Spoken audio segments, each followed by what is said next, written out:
जैसे कि आज आप लोगों ने लास्ट एपिसोड के अंदर देख लिया था, लू फैंग ओरिजिनल यूनिवर्स से कुछ इंसानों को फाइनली ओरिजिन कॉन्टिनेंट के अंदर लेके आता है। इसके अंदर primal Chao city leader, Pang Gong god, darkness god and 3 और गॉड किंग लेवल के वॉरियर्स होते हैं। ये लोग ओरिजिन कॉन्टिनेंट के अंदर आते हैं एंड उन लोगों को पता चलता है कि जो लू फैंग है उसी के अंदर ये पूरी की पूरी हुआंग सिटी आती है। ना सिर्फ हुआंग सिटी बल्कि 155 चॉ स्टेट्स। साथ ही साथ देखा जाए तो जो लू फैंग है उसके सेक को पूरे के पूरे ओरिजिन कॉन्टिनेंट के अंदर एक काफी ज्यादा स्टेबल एंड काफी ज्यादा पावरफुल फैक्शन माना जाता है। भले ही उसके अंदर बस लू फैंग ही है जो कि गॉड किंग लेवल के ऊपर है एंड मोरूशा वही। उसी के बाद ये सारे के सारे लोग टीचर ओरिजिन से मिलता है एंड टीचर ओरिजिन इन लोगों को थोड़ी सी और इन्फॉर्मेशन देता है। वो थोड़ा बहुत सेक्ट के बारे में इन लोगों को समझाते हैं, जैसे कि जो डाओए सेक्ट है उसके अंदर जो डिसाइपल्स है अलग अलग कैटेगरी के अंदर डिवाइड किया गया है, जैसे कि ऑर्डिनरी डिसाइपल, कोर डिसाइपल, लू फैंग के register disciple and direct disciple. Original ancestor कहता है जब तुम डाओए सेक्ट को ऑफिशियली ज्वाइन करोगे उसके बाद तुम सब नॉर्मली मेरे अंडर रहोगे। देखा जाए तो जो primal Chao city leader and darkness god and ये बाकी के जितने भी लोग थे ये सारे के सारे ओरिजिनल एंसेस्टर्स के डिसाइपल्स थे, तो उनको ओरिजिनल एंसेस्टर को फॉलो करने में कोई भी ऑब्जेक्शन नहीं था।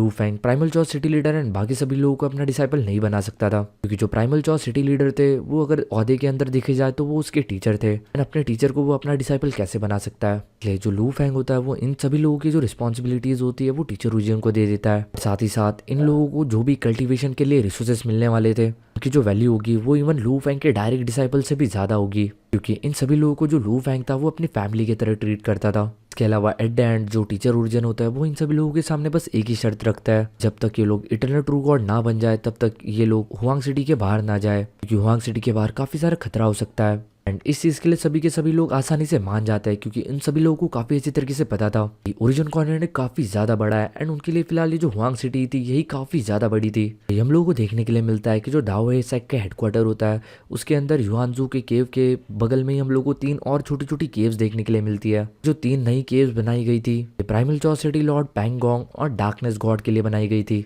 इन तीनों को जो लू फैंग था उसने टीचर ओरिजिन के हवाले सौंप दिया था। ये भी जो बाकी के 3 लोग आने वाले हैं वो शायद से लू फैंग के अंडर के अंदर आएंगे। इन सभी लोगों को अपना घर दिखाने के बाद जो टीचर ओरिजिन होता है वो कहता है कि हम अपनी ट्रेनिंग कल से स्टार्ट करेंगे, आज के लिए तुम रेस्ट कर सकते हो। एंड इसी के साथ वो उन्हें ओरिजिन कॉन्टिनेंट की कुछ डिटेल इन्फॉर्मेशन दे देता है। बाद में हम लोग को देखने के लिए मिलता है कि जो 6 लोग आए थे लू फैंग एंड टीचर ओरिजिन ने इन लोगों के ऊपर नजर रखी हुई थी, बट स्टिल ये लोग जो दाओई सेक्ट के फॉर्मल एल्डर्स थे उन सभी लोगों के अंडर में वर्कशिप कर रहे थे। दूसरी तरफ जो लू फैंग था वो एक और चीज के लिए काफी ज्यादा कोशिश कर रहा था कि जो अभी ओरिजिनल यूनिवर्स के अंदर जो स्ट्रॉन्ग पीपल्स है वो उन्हें ज्यादा से ज्यादा गाइडलाइंस प्रोवाइड कर सके, ताकि वो जल्दी से जल्दी ओरिजिन कॉन्टिनेंट के अंदर आ सके। क्योंकि इतने सालों के बाद इतना ज्यादा छाटने के बाद भी बस 6 लोग आ पाए जो कि इस वक्त ओरिजिन कॉन्टिनेंट के अंदर आ पाए। वही लू फैंग के साइड के अंदर हम लोग को मोरूशा देखने के लिए मिलता है। एक्चुअल में देखा जाए तो ये मोरूशा की रियल बॉडी नहीं थी, ये उसका बस एक क्लोन था। उसकी जो रियल बॉडी थी वो अभी भी स्टार टावर के अंदर एनर्जी को ऑब्जर्व कर रही थी। वही जो मोरूशा था वो इस वक्त लू फैंग को काफी ज्यादा रिस्पेक्टफुल नजरों से देख रहा था, क्योंकि उसको फील हो रहा था कि इवन थॉट वो अल्टीमेट स्टेट के ऊपर आ चुका हो, लेकिन उसके बाद भी जो उसके मास्टर है वो काफी ज्यादा पावरफुल है।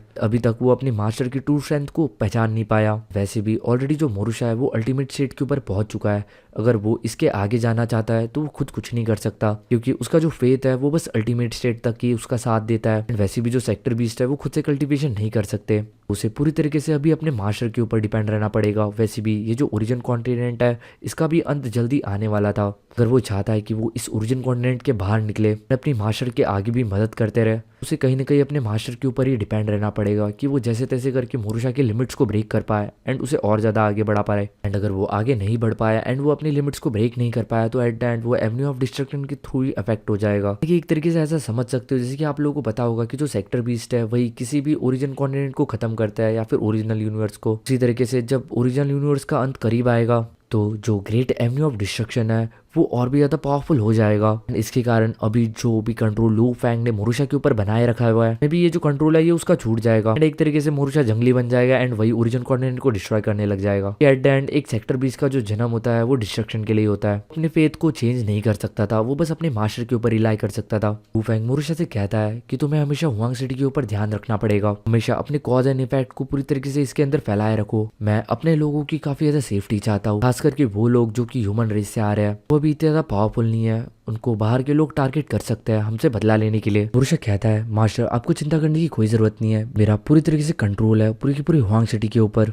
मेरी मर्जी के बिना कोई यहाँ पे परिंदा भी पर नहीं मार सकता। इसके बाद जो लू फैंग होता है वो मोर्शा की तरफ देखता है एंड कहता है से जब भी तुम और मैं एक साथ कोऑपरेट करेंगे तो हम किसी भी फर्स्ट रेट की फोर्स से कम पावरफुल नहीं रहेंगे। And जैसे कि आप लोग कुछ फर्स्ट रेट फोर्सेस के बारे में ऑलरेडी जानते हो, जैसे कि east region, east polar region है, वहाँ के जो लोग है वो इतने ज्यादा पावरफुल है कि इवन 2 एशियन कंट्रीज को भी उन्हें फेस देना पड़ता है। इसके अलावा जो लॉर्ड ऑफ 10,000 रिलम है वो भी पूरी तरीके से कंप्लीट एवेन्यू को समझ चुका है। उसका जो माइंड एंड फील है वो ऑलरेडी गॉड किंग लेवल को बहुत पहले ही सरपास कर चुकी थी। मे भी हो सकता है कि इतने ज्यादा लंबे प्रैक्टिस के बाद वो इवन गॉड किंग लेवल के लिमिट को भी ब्रेक थ्रू कर चुका हो। हमें इन सभी लोगों से सावधान रहना होगा। फिलहाल के लिए मैं बस तुम्हें इतना बताऊंगा कि तुम अपने 3 क्लोन्स अरेंज करो जो कि मेरे साथ चलेंगे। तुम्हारा बस इतना ही काम होगा कि तुम्हें सारे के सारे secret, blur, cause and effect in सारी चीजों को खत्म करना होगा। यानी कि जिन भी लोगों को लू फैंग मारेगा उनको मारने के बाद सारे के सारे सबूत मिटाने का काम होगा मोरुशा का। मोरुशा को एक चीज समझ नहीं आ रही थी कि आखिर लू फैंग मारना किसको चाहता है। लू फैंग कहता है कि मैं ओरिजिन कॉन्टिनेंट के टॉप 10 सिनर्स को मारना चाहता हूँ, यानी कि ओरिजिन कॉन्टिनेंट के टॉप 10 वो लोग जिन्होंने सबसे ज्यादा पाप किया हो। ये चीज सुनने के बाद जो मोरुशा होता है वो थोड़ा सा शॉक हो जाता है, क्योंकि वो जानता था कि ये सारे के सारे जो टॉप 10 क्रिमिनल्स है इन लोगों का जो बैकग्राउंड है वो काफी ज्यादा डीप है। काफी सारे royal families and Asian countries के जो लोग है वो इनके बैकग्राउंड के अंदर है, यानी कि वो हिडन तरीके से इन लोगों को सपोर्ट कर रहा है।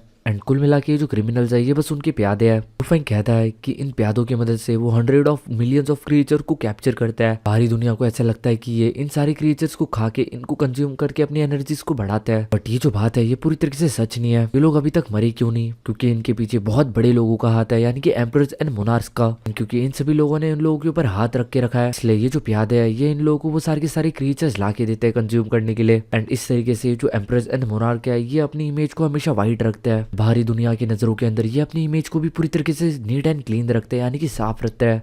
इतने सारे मिलियंस ऑफ लिविंग क्रिएचर्स को एक साथ डिवोर करना ये हुनयान ब्लड लाइन का एक कल्टीवेशन सिस्टम है। जहाँ तक कि लू फैंग ने रूमर सुने थे कि ये सारे के सारे जो एम्परर्स एंड मोनार्क्स है जो कि इस ब्लड लाइन प्रैक्टिस को प्रैक्टिस करता है कि ये लोग अपना एक नोबल स्टेटस मेंटेन करता है। इन लोगों ने अपने लिए कुछ प्यादे बना के रखे हैं और इन्हीं प्यादों को टॉप 10 सिनर्स कहा जाता है पूरे के पूरे ओरिजिन कॉन्टिनेंट का। आखिर में देखा जाए तो ये जो सिनर्स है इनकी खुद की कोई आइडेंटिटी नहीं है। मोरुशा कहता है मास्टर इसका मतलब क्या आप एम्परर्स एंड मोनार्क्स को ऑफेंड करने वाले हो? जो मोरुशा था वो थोड़ा सा पैनिक सा हो गया था। वो जानता था कि भले ही वो डिस्ट्रक्शन के पीक के ऊपर पहुंच चुका हो, लेकिन एक एम्पर या फिर एक मोनार्क जो कि पूरी तरीके से full set of super powerful secret treasures के साथ हो, ऐसे किसी बंदे को मारना मोरुशा के लिए भी काफी ज्यादा मुश्किल होगा। क्योंकि मैंने आप लोगों को पहले ही बताया था कि जो एम्प्रेस एंड मोनार्क्स होता है वो भले ही पीक लेवल के ऊपर नहीं पहुंच पाते, यानी कि गॉड किंग रिलम के अल्टीमेट लेवल तक, लेकिन उसके बाद भी वो सेकंड लेवल के ऊपर होने के बाद भी उनके पास इतने सारे ट्रेजर्स होते हैं जिनका इस्तेमाल करते हुए वो आराम से इतनी एनर्जी को जनरेट कर सकते हैं जो कि अल्टीमेट रिलम तक की हो। लू फैंग कहता है कि तुम इतनी चिंता क्यों कर रहे हो, मैं हूं ना,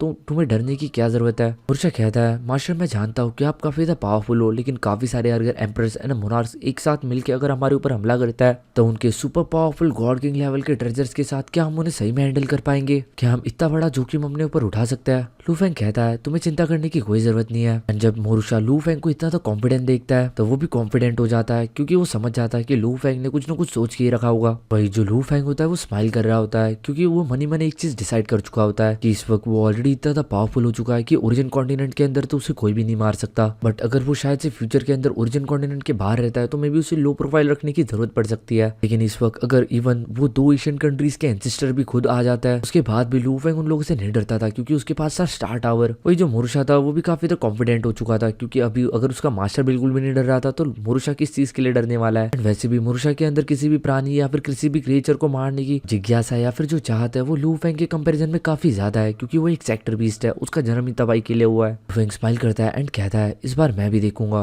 कि आखिर मेरे इन सारी चीजों से क्या बवाल मचता है। इसके बाद ही जो लू फैंग होता है वो सबसे पहले इन टॉप 10 सिनर्स के अंदर से 3 सबसे ज्यादा वीक सिनर्स को चूज कर लेता है। इन 3 के अंदर थे ancestor of snow realm, God king of haven और लॉर्ड क्विंग फैंग। ये तीनों सबसे ज्यादा कमजोर थे। लू फैंग सोचता है कि सबसे पहले वो सबसे कमजोरों से स्टार्ट करेगा और धीरे धीरे करके वो पावरफुल लोगों को मारेगा। वही सीन शिफ्ट होता है, हम लोग को स्नो रिलम का सीन देखने के लिए मिलता है, जहाँ पे एंडलेस स्नो फ्लेक जो होती है वो आसमान से टपक रही होती है। एक तरीके से जो पूरी की पूरी जगह थी वो पूरी तरीके से बर्फ से ढकी हुई थी। ये जो स्नो फ्लेक्स आसमान से गिर रहे थे, आप इसे ऑर्डिनरी स्नो फ्लेक्स मत समझो, एक तरीके का डोमेन है जो कि एंसेस्टर ऑफ स्नो रिलम ने बनाया हुआ है। स्नो फ्लेक्स की मदद से वो किसी भी इंसान या फिर किसी भी जानवर के ऊपर या फिर किसी भी क्रिएचर के ऊपर नजर रख सकता है जो भी उसके टेरिटरी के अंदर एंटर करे। लेकिन तभी हम लोगों को एक माउंटेन के ऊपर एक ब्लैक रॉक वाला पर्सन देखने के लिए मिलता है जिसने गोल्डन कलर का मास्क पहन के रखा था। वही उसके साथ एक और क्रिएचर खड़ा रहता है जो कि उसका एक ओल्ड सर्वेंट लग रहा था, यानी कि जो मोरूशा था वो इस वक्त एक बुढ़े का रूप लिए बैठा हुआ था। लू फेंग कहता है कि ये जो एंसेस्टर ऑफ स्नो रिलम है ये path of origin of life को कल्टीवेट करता है। इस वक्त इसका ये जो डाव है वो सेकंड लेवल के ऊपर है, गॉड किंग लेवल के। जब लू फेंग इस जगह के ऊपर आया था यानी कि इस बर्फीली दुनिया के अंदर, तो जैसे जो लू फेंग होता है वो इस बर्फीली दुनिया को बाहर से एक्सटर्नल तरीके से ऑब्जर्व करता है, वैसे ही उसे इस जगह के अंदर काफी सारे फ्लॉज नजर आने लग जाते हैं। क्योंकि आपको पता होगा कि जो लू फेंग है वो भी ओरिजिन ऑफ लाइफ को कल्टीवेट करता है। डेफिनेटली जो लू फेंग का ओरिजिन ऑफ लाइफ है वो इस बंदे की ओरिजिनल लाइफ से काफी ज्यादा एडवांस लेवल के ऊपर है। यही रीजन था कि लू फेंग को इस जगह के अंदर काफी सारे फ्लॉज नजर आ रहे थे। इसके बाद लू फेंग कहता है कि स्नो वर्ल्ड के अंदर जितने भी क्रिएचर्स पैदा होता है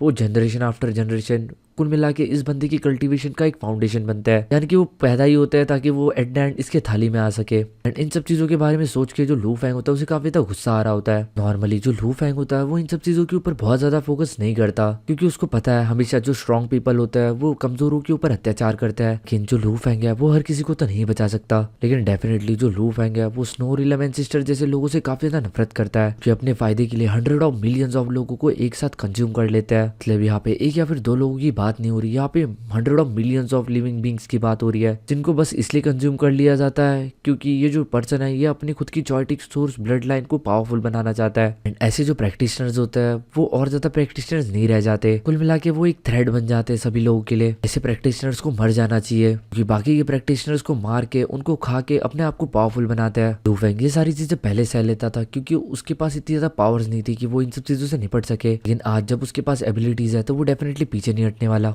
इसके बाद जो लू फेंग होता है वो डिस्ट्रॉय चिल्लाता है। पर लॉजिकली बोला जाए तो ये सारी की सारी जो जगह है वो एक डोमेन है एंड अगर कोई भी क्रिएचर इस स्नो वर्ल्ड के अंदर आता है तो जो स्नो रिलम एंसेस्टर है उसे तुरंत भनक लग जाती है। लेकिन क्योंकि यहाँ पे लू फेंग मोरूशा के साथ आया था इसलिए यहाँ के सारे कॉज एंड इफेक्ट्स को मिटा दिया गया था। एंड जो लू फेंग होता है वो डायरेक्टली अपनी ल्यूआन टेक्निक का इस्तेमाल कर लेता है। स्नो रिलम एंसेस्टर ने इवन लू फेंग को एंड मोरूशा को नोटिस तक नहीं किया था, उसको तो ये भी नहीं पता था कि उसकी जो मौत है वो उसके इतने ज्यादा नजदीक है। नेक्स्ट सेकंड के अंदर हम लोग को देखने के लिए मिलता है जो स्नो रिलम एंसेस्टर होता है उसे अपने आंखों के सामने एक बहुत बड़ा सा तारा नजर आता है जो काफी ज्यादा तेज से रोल करते हुए उसके पास आ रहा था। उसे समझ नहीं आ रहा था कि ये कैसे हो सकता है, उसने किसी को भी महसूस नहीं किया। आखिर इसके ऊपर ये माइंड पावर अटैक किसने किया। वो एक चीज काफी तरीके से समझ चुका था कि वो इस अटैक को नहीं रोक सकता। डैंडी जो बंदा है ये इससे पहले अपनी किसी सीक्रेट टेक्निक का इस्तेमाल कर पाए कि अपने आप को रिकॉग्नाइट कर सके। इससे पहले इसकी जो विल होती है वो पूरी तरीके से क्रश हो चुकी होती है। लू फेंग ने इसकी विल को पूरी तरीके से नथिंगनेस में कन्वर्ट कर दिया था, यानी कि स्नो रिलम का नामो निशान मिट चुका था, अभी बस उसकी डेड बॉडी रह गई थी। लू फेंग होता है वो अपने हाथों को वेव करता है एंड इसकी डेड बॉडी को स्टार टावर के अंदर रख लेता है। इसके बाद जो लू फेंग एंड मोरूशा होता है वो इस जगह से डिसअपियर हो जाता है। बाकी के यहाँ पे जितने भी लोग रहते थे स्नो रिलम वर्ल्ड के अंदर वो उन्हें उनके हाल के ऊपर छोड़ देता है क्योंकि एट द एंड लू फेंग सभी लोगों की तो मदद नहीं कर सकता। ऑलरेडी उसने उस पर्सन को मार दिया जो कि इन लोगों को कंज्यूम करता था, तो अभी ये लोग खुद के दम के ऊपर जिंदा रह सकते हैं। जो लू फेंग था वो भी at the end natural food chain को नहीं बिगाड़ना चाहता था। वही सीन शिफ्ट होता है हम लोग को लू फेंग टियानजू किंगडम के अंदर देखने के लिए मिलता है। इस जगह के अंदर पूरी तरीके से काले बादल छाए हुए थे ऊपर। यहाँ पे जिस पर्सन को लू फेंग मारने के लिए आया था वो था गॉड किंग टियानजू। कंट्री थी जिसको गॉड किंग टियानजू रूल करता था ये आखिर काफी ज्यादा छोटी सी कंट्री थी एंड ये Asian thunder kingdom and Asian country of Yangkong के बीचों बीच आती थी कि कुल मिला के इसका सैंडविच बना हुआ था। ये जो गॉड किंग टियानजू था इसकी जो स्ट्रेंथ थी वो सेकंड लेवल के ऊपर ही थी गॉड किंग लेवल के। एंड अगर इसकी विल की बात की जाए तो वो टियानकू किंगडम से भी काफी ज्यादा कमजोर थी। सीन शिफ्ट होता है हम लोग को देखने के लिए मिलता है जो लू फेंग होता है उसने गॉड किंग टियानजू को भी मार दिया होता है अपनी ल्यूआन टेक्निक की मदद से। एंड इसे भी बिल्कुल भी वक्त नहीं मिलता कि ये सही टाइम के ऊपर अपने आप को रिकॉग्नाइट कर सके। तो मारने के बाद इसकी डेड बॉडी को भी लू फेंग स्टार टावर के अंदर फेंक देता है। वही सीन शिफ्ट होता है हम लोग को लॉर्ड क्वी फैंग देखने के लिए मिलता है जिसके पास एक बहुत बड़ा सा आइलैंड था एंड इसके आइलैंड के अंदर कुल मिला के 39 जॉ स्टेट से इस बंदे का काफी ज्यादा क्लोज रिलेशनशिप था यांगफे एशियन नेशन के साथ, इसीलिए वो एक काफी ज्यादा अच्छी जगह के ऊपर रहता है। दूसरी तरफ हम लोग को देखने के लिए मिलता है कि जो लॉर्ड क्वी फैंग होता है वो काफी ज्यादा तिल मिला चुका होता है क्योंकि वो समझ रहा होता है कि अगली बारी जरूर उसी की होगी, इसलिए वो सारे के सारे लोगों को पूरे के पूरे सिटी के अंदर फैला देता है ताकि अगर उनमें से किसी को भी लू फेंग का कोई ना कोई क्लू मिलता है तब वो इस बंदे से बच के रह सके क्योंकि आखिरकार उसे ये तो पता चले कि उसको मारने वाले बंदे ये है कौन। भाई अगर देखा जाए तो जो एंसेस्टर ऑफ स्नो रिलम या फिर गॉड किंग ऑफ हेवन या फिर लॉर्ड क्वी फैंग ये सारे के सारे लोग बहुत ज्यादा स्ट्रांग नहीं थे, ये लोग टॉप 3 के अंदर बॉटम के अंदर आते थे,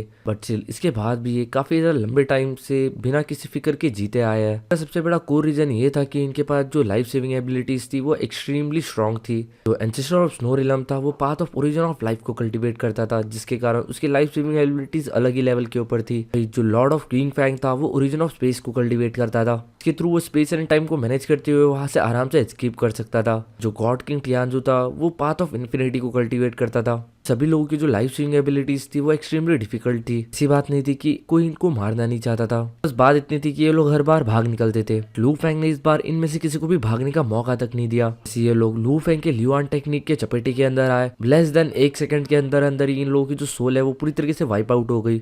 इन लोगों के जितने भी क्लोन्स थे या फिर जितनी भी बाकी की बॉडीज थी वो सारी की सारी ऑटोमेटिकली डिस्ट्रॉय हो गई। तीनों के मरने के बाद हम लोगों को देखने के लिए मिलता है कि ओरिजिन कॉन्टिनेंट के अंदर काफी सारे जो पावरफुल लोग होता है या फिर काफी सारे जो ऑर्डिनरी लोग भी होते हैं वो काफी ज्यादा खुश होता है। ये सारे के सारे लोग इन लोगों से नफरत करते थे, लेकिन कोई भी इन लोगों के खिलाफ कुछ भी कर नहीं पा रहा था। लेकिन फाइनली ये मर गए तो इनके मरने से इन लोगों को खुशी मिल रही थी। ये लोग काफी ज्यादा एक्साइटेड थे। यहाँ पे हम लोगों को कुछ गॉड किंग्स भी देखने के लिए मिलता है जो कि काफी ज्यादा सिंफुल थे, यानी कि काफी ज्यादा पापी थे। इन लोगों को काफी ज्यादा अनईजी सा फील हो रहा था क्योंकि जो 3 लोग मरे थे वो तीनों भी पापी थे। उनको ऐसा लग रहा था कि कहीं ये इन लोगों को मारने वाला जो भी पर्सन है वो घूमते फिरते इन लोगों के पास ना आ जाए। लोगों के दिमाग के अंदर अभी से रिकॉग्निट होने के ख्याल आ रहे थे कि अगर एक बार लू फैंग ने इन लोगों को मार दिया तो ये पूरी तरीके से मर जाएंगे। लेकिन अगर ये खुद को मार देता है, यानी कि खुद से रिकॉग्निट हो जाते हैं एक दूसरे बॉडी के अंदर, तो इस तरीके से वो अपने ट्रेजर्स को भी सेव कर सकता है। इस बात इतनी होगी कि इनको सारी की सारी चीजें शुरू से शुरू करनी होगी, लेकिन इनके पास इनकी मेमोरीज रहेगी, जैसे कि मास्टर झाओ शेंकी ने किया था। वही कुछ छोटे मोटे जो पापी होते हैं वो मन ही मन सोचता है कि इस पूरे के पूरे ओरिजिन कॉन्टिनेंट के अंदर काफी सारे पापी लोग हैं, लेकिन ये जो स्ट्रॉन्ग मैन है जो कि इन लोगों को टारगेट कर रहा है ये अभी बस टॉप 10 को टारगेट कर रहा है, तो मे बी ये मुझे नहीं ढूंढने वाला। इस वक्त पूरे के पूरे ओरिजिन कॉन्टिनेंट के जितने भी पापी थे वो सारे के सारे स्टेट ऑफ पैनिक के अंदर आ चुके थे। ऑफकोर्स काफी सारे गॉड किंग जो थे वो मोस्टली इस स्ट्रॉन्ग मिस्टीरियस मैन की आइडेंटिटी के बारे में काफी ज्यादा कंसर्न थे। दिन लू फैंग की जो ब्लैक रॉब वाली आइडेंटिटी थी ये काफी ज्यादा फेमस होती जा रही थी, इसका इन्फ्लुएंस काफी ज्यादा बढ़ते जा रहा था पूरे के पूरे ओरिजिन कॉन्टिनेंट के अंदर। सभी लोग वेट कर रहे थे, सभी लोगों को लग रहा था कि जो यांग पेंग गिल्ड हॉल है या फिर थंडर चैम्बर ऑफ कॉमर्स है ये जल्दी से जल्दी इस मर्डरर की इंफॉर्मेशन पता लगाएंगे कि इन्वेस्टिगेशन करने में इनसे ज्यादा आगे कोई भी नहीं था, लेकिन इनको भी कोई भी सबूत नहीं मिलता है। जैसे स्टार्टिंग के अंदर तो इन सभी लोगों को लू फैंग के ऊपर शक हो रहा था क्योंकि लास्ट टाइम जब फूड किंगडम के वो 3 रूलर्स मरे थे तो उनके मरने के बाद भी जो भी ट्रेसेस मिले थे वो थोड़ी मोड़ी ब्लरी मेमोरीज थी जिसके थ्रू वो लू फैंग को रिलेट कर सकते थे। बट इस बार इस पूरा का पूरा time, trace, space, cause and effect, even energy fluctuation तक उन्हें नहीं मिली। उन्हें डेफिनेटली ऐसा नहीं लग रहा था कि जो लू फैंग है वो इतना जल्दी इतना था पावरफुल नहीं हो सकता। इसलिए अभी वो लोग और ज्यादा कंफ्यूज हो चुके थे कि आखिर में ये स्ट्रॉन्ग मैंग ब्लैक रॉब वाला ये आखिर है कौन। बट ये जो भी है इसे सिनर से बहुत ज्यादा दिक्कत है, यानी कि वो लोग जो कि बहुत ज्यादा पाप करते हैं। ये लू फैंग ने पहले भी शी किंगडम के उन 3 किंग्स को मारा था एंड वो भी कहीं ना कहीं पापी थे। इस बार जिन 3 लोगों को मारा वो भी टॉप 10 3 सिनर्स के अंदर आते हैं। एंड इस बार इन लोगों को एक और चीज़ पता चली थी कि ये जो मर्डरर है इसकी जो भी मेथड है वो काफ़ी ज़्यादा सोफिस्टिकेटेड है, यानी कि ये जो मर्डरर है ये जरूर अल्टीमेट रिलम के ऊपर होगा। इस वक्त पूरे के पूरे 2 एशियन कंट्रीज के अंदर पूरी तरीके से हाहाकार मच चुका था, वो लोग काफ़ी ज़्यादा परेशानी के अंदर थे। हम लोग को हुआंग सिटी के अंदर सिटी लॉर्ड मेंशन का सीन देखने के लिए मिलता है जहाँ पे जो लू फैंग था एंड उसी के साथ साइड में हम लोग को मुर्शा देखने के लिए मिलता है जो आराम से बैठ के दारू पी रहे थे एंड आसमान को ताड़ रहे थे। लू फैंग कहता है उन 3 गॉड किंग्स लेवल के वॉरियर्स को मारने के बाद भी आसमान हमेशा की तरह जगमगा रहा है, उसके अंदर किसी भी इंसान की कोई भी कमी फील नहीं हो रही। वही जो मुरुशा होता है वो कहता है मास्टर, क्योंकि वो जो 3 लोग थे वो काफ़ी ज़्यादा ऑर्डिनरी लोग थे एंड उनकी स्ट्रेंथ भी काफ़ी ज़्यादा एवरेज थी, उनके होने या ना होने से इस आसमान के अंदर कोई भी फर्क नहीं पड़ेगा। लेकिन जो सबसे ज़्यादा चमकने वाले तारे हैं यानी कि एम्प्रेस एंड मोनार्क्स, अगर वो खत्म हो जाए तो उनकी खत्म होने से डेफिनेटली कोई ना कोई फर्क पड़ेगा। ये चीज़ सुनते ही जो लू फैंग होता है वो स्माइल करने लग जाता है और लू फैंग को इस तरीके से स्माइल करते हुए देख जो मुरुशा होता है वो थोड़ा सा कंफ्यूज हो जाता है। मुरुशा के देखते हुए लू फैंग कहता है तुम किस चीज़ के लिए कंफ्यूज हो। इसी के साथ वो उसके ग्लास के अंदर वाइन सर्व करता है। मुरुशा कहता है मास्टर आपको टॉप 10 सिनर्स को मारना है तो आप उन 10 लोगों को एक साथ क्यों नहीं मार देते। आप आराम से अपने 10 क्लोन्स को बना सकते हो एंड एक ही साथ एक ही टाइम पे उन सभी लोगों को खत्म कर सकते थे। अभी जिस तरीके की आपने टैक्टिक्स यूज किए, यानी कि सबसे पहले आपने सबसे ज्यादा कमजोर 3 लोगों को मारा, अभी बाकी के जो लोग हैं वो डेफिनेटली चौकन्ना हो जाएंगे। जो लोग डर जाएंगे वो ऑटोमेटिकली अपने आप को ही मार देंगे एंड वो रिकॉग्निट कर लेंगे एंड अगर एक बार वो रिकॉग्निट कर लेते हैं तो मे बी हम फ्यूचर के अंदर उन्हें कभी भी ढूंढ नहीं पाएंगे। कहता है देखो जिन 10 लोगों को मैं मारना चाहता हूँ और जिन 3 लोगों को मैंने मारा वो सबसे ज्यादा कमजोर थे, उनके पाप भी सबसे ज्यादा कम थे। उनको छोड़ के बाकी के जो जितने भी 7 लोग हैं वो सारे के सारे एक्स्ट्रा ऑर्डिनरी है, यानी कि उनके पीछे एम्प्रेस एंड मोनार्क्स का हाथ है। साथ ही साथ वो थंडर माउंटेन के होली लैंड के अंदर रहते हैं। अगर ये लोग थंडर एशियन किंगडम या फिर यानफेन एशियन किंगडम के एरिया के अंदर आते हैं उन लोगों को मारने के लिए, तो डेफिनेटली ये लोग उन लोगों के नजर के अंदर आ सकते हैं, इनके 2 एशियन कंट्रीज के नजर के अंदर। बट इसी के बाद लू फेंग कहता है 4 और आइडल प्रैक्टिशनर्स है, इनको जो स्ट्रेंथ है वो थोड़ी बहुत पावरफुल है, लेकिन उनके जो क्राइम्स है वो काफी ज्यादा घिनौने है। इसी के साथ लू फेंग ये भी कहता है कि जो बंदा सबसे ज्यादा टॉप के ऊपर आता है इन सारे पापों के अंदर वो है डीमन लॉर्ड टाइगुई, जो कि सारे के सारे 12 किंगडम्स के अंदर से लिविंग क्रिएचर्स को उठा उठा के लेके जाता है, उन्हें कंज्यूम करता है। सेकंड नंबर के ऊपर है वो है ब्लैक वल्चर एंसेस्टर। इस बंदे ने इवन काफी सारे डजन्स ऑफ एशियन कंट्रीज को भी हार्म किया है, एंड इसके अलावा काफी सारे जो क्रिएचर्स है वो इवन थंडर एशियन किंगडम के ही है। थर्ड रैंक के ऊपर है fox eating god king. Fourth rank के ऊपर है किंग ऑफ वियर्ड गॉड। पुरुषा कहता है तो मास्टर हमारा जो नेक्स्ट टारगेट है वो कौन होने वाला है? लू फेंग कहता है क्या तुम्हें एक चीज अजीब नहीं लगती, जो नॉर्मल 4 लोग है यानी कि जिनकी जो पावर्स है वो ठीक ठीक है, उन लोगों की जो क्राइम है वो उन 3 रॉयल गॉड किंग जो कि टॉप के ऊपर आते हैं उन लोगों से कम है, ऐसा क्यों? बल्कि इनकी जो स्ट्रेंथ भी ज्यादा है तो इन लोगों की क्राइम भी ज्यादा होने चाहिए थे। मुर्शा कहता है मे बी वो किसी एम्पर या फिर किसी मोनार्क के लिए काम कर रहे हो। लू फेंग कहता है तुमने बिल्कुल सही कहा, मैं भी यही सोचता हूँ कि उनके पीछे जरूर कोई ना कोई एम्पर या फिर मोनार्क है। लू फेंग कहता है हमारा next target food fox god king होने वाली है। जो फूड फॉक्स गॉड किंग है ये एक्चुअल में टियानजी आइस फील्ड के बॉर्डर एरिया के अंदर रहती है, एंड ये काफी ज्यादा लंबी चौड़ी एंड वास्ट टेरिटरी को कंट्रोल करती है। ना कि सिर्फ इसने काफी सारे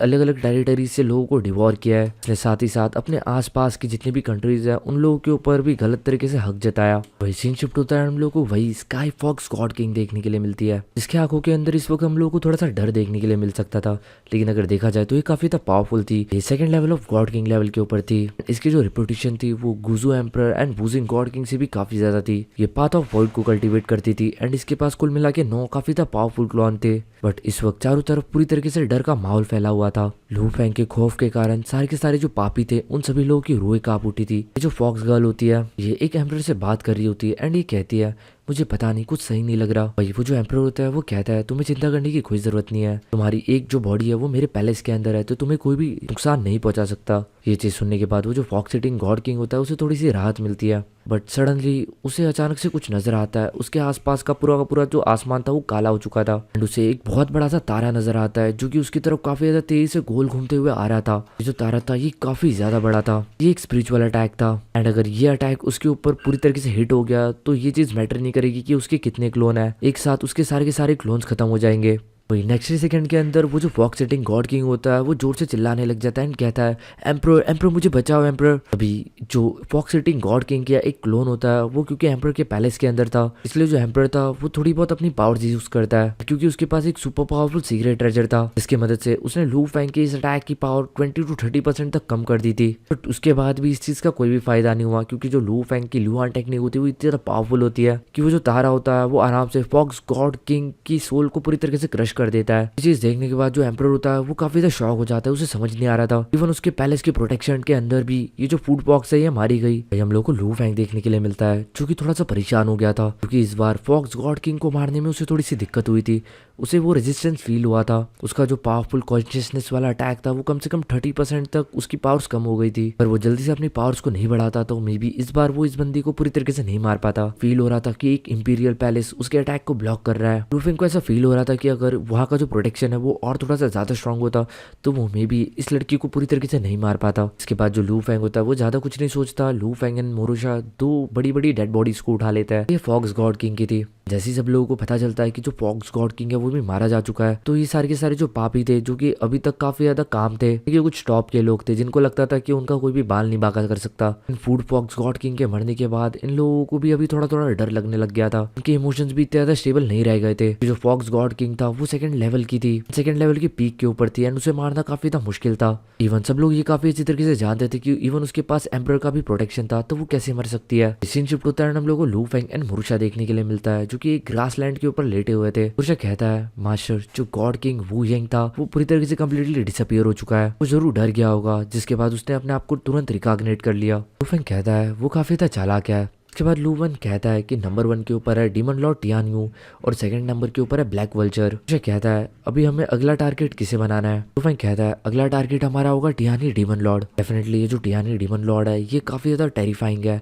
एंड साथ ही साथ ये काफी ज्यादा बड़ा पापी भी है। अगर इसकी पॉपुलैरिटी की बात की जाए तो ये पूजिन गॉड किंग जितना पॉपुलर है एंड इसे lord of time space lone boat and god king लो है के कंपैरिजन के अंदर भी रखा जा सकता है। जब ये एक्शन लेता है वो अपने एक सिंगल एक्शन के साथ पूरी की पूरी एंटायर पॉपुलेशन को खत्म कर देता है 12 किंगडम के। ये काफी ज्यादा लंबे टाइम से ये सारी चीजें करते जा रहा है तो पता नहीं से कितने लोगों को मारा होगा, लेकिन काफी ज्यादा लंबे टाइम से ऐसा देखने के लिए मिला है कि रिसेंट ईयर के अंदर ये जो बंदा ये काफी ज्यादा लो प्रोफाइल रख रहा है, यानी कि इस बंदे ने बहुत ज्यादा कुछ हलचल नहीं की है। इस वक्त हम लोग को एक हिडन पैलेस देखने के लिए मिलता है जिसके अंदर हम लोग को डीमन लॉर्ड टीआई भी देखने के लिए मिलता है जिसने एक आर्मर पहन के रखा था एंड उसकी जो आंखें थी वो आउटसाइड वर्ल्ड के अंदर देख रही थी। भाई जो डीमन लॉर्ड टिया भी होता है वो तुरंत किसी को एक मैसेज भेजता है, मास्टर ये जो भी मर्डरर है ये काफी ज्यादा कॉन्फिडेंट है इस वक्त, क्योंकि जब उसने एक्शन लिया है तब तक वो अपने कामों के अंदर डेफिनेटली सक्सीड हुआ है। अगर वो इस वक्त मुझे ढूंढते हुए आया तो वो डेफिनेटली पकड़ा जाएगा, यानी कि इन लोगों ने लू फैंग के लिए जाल बिछा के रखा था। इसलिए ये जो डीमन लॉर्ड टिया भी था वो काफी ज्यादा फियरलेस था एंड इस वक्त काफी ज्यादा कॉन्फिडेंट भी। लेकिन तभी नेक्स्ट सेकंड के अंदर उसे देखने के लिए मिलता है उसके आंखों के सामने की पूरी दुनिया काली हो जाती है एंड एक काफी ज्यादा पावरफुल माइंड विल अटैक उसके ऊपर आ रहा था। उसे एक बहुत बड़ा सा रूलिंग स्टार दिख रहा था। जो डीमन लॉर्ड टीआई भी था वो इस वक्त पूरी तरीके से फियरलेस था, उसे इस अटैक से डर नहीं लग रहा था। स्टिल उसे एक चीज काफी अच्छी तरीके से पता थी कि अगर ये जो तारा है ये उससे टकराया तो उसकी माइंड उसका विल वो पूरी तरीके से क्रश होकर इनहेलिटेड हो जाएगी। लेकिन उसके बाद भी डीमन लॉर्ड टीआई काफी ज्यादा कामली बैठा हुआ था एक जगह के ऊपर। जब लू फेंग ये सारी चीजें देखता है तो डेफिनेटली उसे कुछ तो भी गलत लग रहा था, लू फेंग को कुछ तो भी अजीब लग रहा था। जब वो इस बार उसने डीमन लॉर्ड टीआई के ऊपर अटैक किया था तो उसे उसके बॉडी के अंदर कुछ तो भी स्पेशल लग रहा था। नेक्स्ट सेकंड के अंदर हम लोग को देखने के लिए मिलता है कि वो जो लॉर्ड टियानी था उसके पीछे से बहुत बड़ी सी आग का एक फ्लेम निकलता है। जो फ्लेम थी ये इतनी ज्यादा अमाउंट के अंदर थी कि ये आसपास के जितने भी क्रिएचर्स थी सभी लोगों को जला देती है एंड ये कहीं ना कहीं लू फैंग का वो जो माइंड विल अटैक था उसे भी थोड़ा बहुत कमजोर कर देती है। चल जो लू फैंग था वो इस पर्सन की विल को पूरी तरीके से खत्म होने के लिए कामयाब हुआ था, लेकिन तभी उस पर्सन के पीछे से एक बंदा और आता है जो कि हंसते हुए आता है। ये एक ओल्ड फिगर था जिसने रेड कलर के कपड़े पहन के रखे थे। बुड्ढा कहता है लू फैंग ये डेफिनेटली इजी नहीं था मेरी इस पपेट की कॉन्शियसनेस को खत्म करना जिसे मैंने काफी ज्यादा मेहनत से कल्टीवेट किया था, लेकिन तुमने इसे डिस्ट्रॉय कर दिया। ये जो ब्लड रेड फ्लेम्स थी जिसने पूरी तरीके से आसमान को कवर करके रखा था इसकी पावर भी काफी ज्यादा टेरिफाइंग थी। इसे इवन सेकंड लेवल के पीक लेवल का वॉरियर भी नहीं रोक सकता, बट अभी भी तुम मेरे सामने जिंदा खड़े हो। आप लोगों को थोड़ी सी कंफ्यूजन हो रही होगी कि ये जो बंदा है इसे लू फैंग का नाम कैसे पता है। तो गाइस नॉर्मली जो लू फैंग का नाम है वो है लू हे, लेकिन उसकी ये जो सेकंड आइडेंटिटी है इसका नाम उसने खुद लू फैंग रखा था। जब वो ड्रीम रिलम के अंदर एक ट्रेजर के लिए फाइट कर रहा था अपनी इस वाली आइडेंटिटी के अंदर, तब उसने अपनी इस आइडेंटिटी को एक्सपोज करते हुए इस आइडेंटिटी का नाम लू फैंग रखा था। ये रीजन है कि डी वन लू फैंग को जानता है, लेकिन उसे ये नहीं पता कि लू फैंग की लू हे है। वही ये जो सामने वाला बंदा है ये और कोई नहीं है डी वन था, यानी कि ये था यांग पेंशन नेशन से। जो डी युआन होता है वो इस वक्त पूरी तरीके से आग से जल रहा था।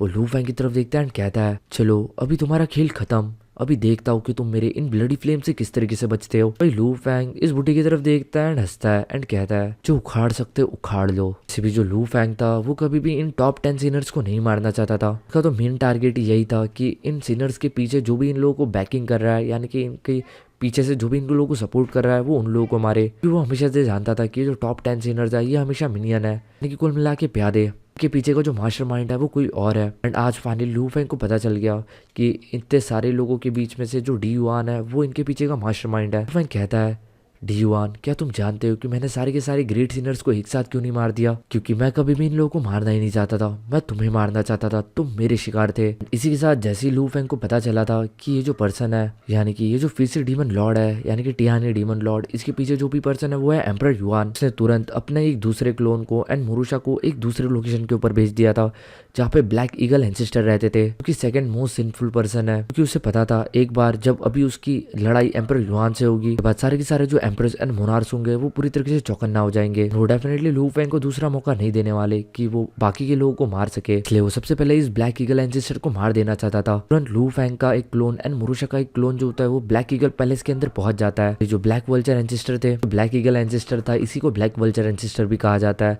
तुरंत नेक्स्ट ही सेकंड के अंदर इसके आसपास पूरी तरीके से काला धुंध छा जाता है। उसको पता लग चुका था कि जो टॉप 4 सिनर्स है ओरिजिन कॉन्टिनेंट के, यानी कि fox eating god king, Wuji god king, ये सारे के सारे एक तो मारे जा चुके हैं या फिर इन लोगों ने रिकॉग्नाइट कर लिया। अभी बचा है ये बंदा, ये सोच रहा होता है आखिर ये मिस्टीरियस स्ट्रॉन्ग पर्सन है कौन, मैं भी देखना चाहूंगा कि ये कौन है। इस बंदे को अपने ऊपर इतना इसलिए भरोसा था क्योंकि इसके पीछे 3 मोनार्क्स का हाथ था थंडरेशन किंगडम के। नेक्स्ट मोमेंट के अंदर हम लोग को देखने के लिए मिलता है ब्लैक वल्चर एंसेस्टर के सामने पूरी तरीके से अंधेरा सा छा जाता है एंड एक बहुत बड़ा सा स्टार उसकी तरफ रोल करते हुए आ रहा था। उसे ये जो दृश्य था ये काफी ज्यादा कमाल का लगता है, लेकिन उसे पता था उसकी मौत उसके काफी ज्यादा करीब आ रही है। नेक्स्ट सेकंड के अंदर ये जो स्टार होता है वो उसके कॉन्शियसनेस से टकरा जाता है एंड इसी के साथ ये बंदा भी मारा जाता है एंड इसी के जितने भी क्लोन्स थे वो सारे के सारे भी मारे जाते हैं। भाई इस बंदे को भी मारने में लू फैंग को थोड़ी सी दिक्कत हुई थी क्योंकि जो ब्लैक वल्चर एंसेस्टर के कुछ क्लोन थे वो थंडर माउंटेन के अंदर पूरी तरीके से प्रोटेक्ट करके रखे गए थे। यही रीजन था कि इस वक्त जो बंदा लू फैंग के सामने था, लू फैंग ने भले उस बंदे को मार दिया हो, लेकिन जो ब्लैक वल्चर एंसेस्टर के बाकी के क्लोन्स थे वो काफी ज्यादा कमजोर हो गए थे, लेकिन वो पूरी तरीके से मरे नहीं थे। लू फैंग अपने आप से कहता है कि जो थंडर माउंटेन है ये इंडीड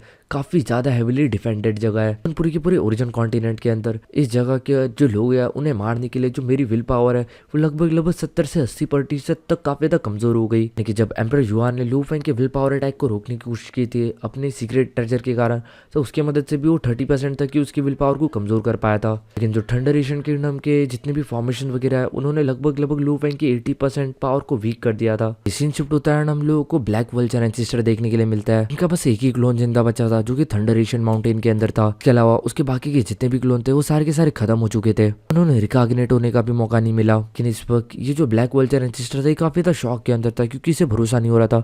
इवन ये थंडर एशियन माउंटेन के अंदर छुपा हुआ था, बट उसके बाद भी उसकी माइंड एंड उसकी विल काफी ज्यादा बुरी तरीके से डैमेज हो चुकी थी। अगले सेकंड के अंदर जो ब्लैक वल्चर एंसेस्टर होता है वो तुरंत इस चीज के बारे में जो मैसेज होता है वो उन 3 मोनार्क्स को भेज देता है। इस वक्त देखा जाए तो ये जो वल्चर एंसेस्टर था इसकी लिटरली चड्डी के अंदर सुसु निकल गई थी एंड इसके अंदर भी इतना दम नहीं रहा था कि ये थंडर एशियन माउंटेन को छोड़ के कहीं और भी जा सके। Fox eating god king and जो टॉप 4 सिनर से मेन लैंड के अंदर वो सारे के सारे मारे गए थे। वियांजू गॉड किंग एंड बाकी के लोगों ने रिकॉग्निट होना ज्यादा सही समझा। ब्लैक वल्चर एंसेस्टर उसका जो क्लोन था जो कि थंडर एशियन माउंटेन के अंदर था वही बस बचा हुआ था। रही बात लॉर्ड टियानी की, वो एक स्पेशल पपेट था। एट द एंड ये पूरा का पूरा प्लान कामयाब हो गया था एंड लू फैंग का जो मेन प्लान था यानी कि सबसे बड़ी मछली को पकड़ना, वो बड़ी मछली लू फैंग पकड़ चुका था यानी कि डी युआन जो कि यांगफे एशियन कंट्री का एक एम्परर था। फैंग काफ़ी इसी तरीके से जानता था कि डी युआन का मारना बिल्कुल भी आसान नहीं होने वाला एंड अगर ऐसा वो कुछ कर भी लेता है तो बाकी के जितने भी एम्परर्स एंड मोनार्क्स है वो पूरी तरीके से केयरफुल रह जाएंगे फ्यूचर के लिए। इनफैक्ट अगर देखा जाए तो जो लू फैंग है वो यांगफे एशियन कंट्री की तरफ इवल नज़रों से नहीं देखता, यानी कि उसके इंटेंशन यांगफे एशियन कंट्रीज के एम्परर्स एंड मोनार्क्स के लिए बुरे नहीं है। जैसे कि उसके मास्टर वो भी यांगफे एशियन नेशन से है, डी फू जिसने उसकी काफ़ी बार मदद की थी। फैंग काफ़ी तरीके से जानता था कि जो डी युआन है ये हुनयान ब्लड लाइन को कल्टीवेट नहीं करता, ये बस हुनयान मटेरियल्स का इस्तेमाल करता है ताकि ये अपने आप को एक अल्टीमेट लाइफ फॉर्म बना सके। लेकिन एट द एंड ये अपने आप को कल्टीवेट करते करते इसने एक ऐसा इनहेरिटेंस कल्टीवेट कर दिया जिसके अंदर ये एक एंडलेस एबिसिस के अंदर कन्वर्ट हो जाता है। एंड वो जो एंडलेस एबिसिस है यानी कि एक तरीके का डार्क होल जो कि काउंटलेस क्रिएचर्स को ही खा के अपनी पावर्स को बढ़ा सकता है। लू फैंग ने युआन की बैड रेपुटेशन के बारे में पहले भी काफी दफा सुन के रखा है। भाई हम लोगों को देखने के लिए मिल रहा था जो लू फैंग था वो इस वही एक ब्लडी रिवर के अंदर ट्रांसफॉर्म हो चुका था। युआन हवा के अंदर अपने 2 बड़े बड़े पाम्स बनाता है एंड इसके जो 2 पाम्स से इसके बीच के अंदर जितना भी स्पेस था वो एक साथ पूरी तरीके से करप्ट होने लग जाता है, यानी कि एक तरीके से बीच का जितना भी स्पेस था वो पूरी तरीके से क्रैप होके नथिंगनेस के अंदर कन्वर्ट हो रहा था। एंड इसके अंदर वो जो ब्लड रिवर था उसके भी छोटे छोटे पार्टिकल्स से वो इनहेलेटेड हो रहे थे।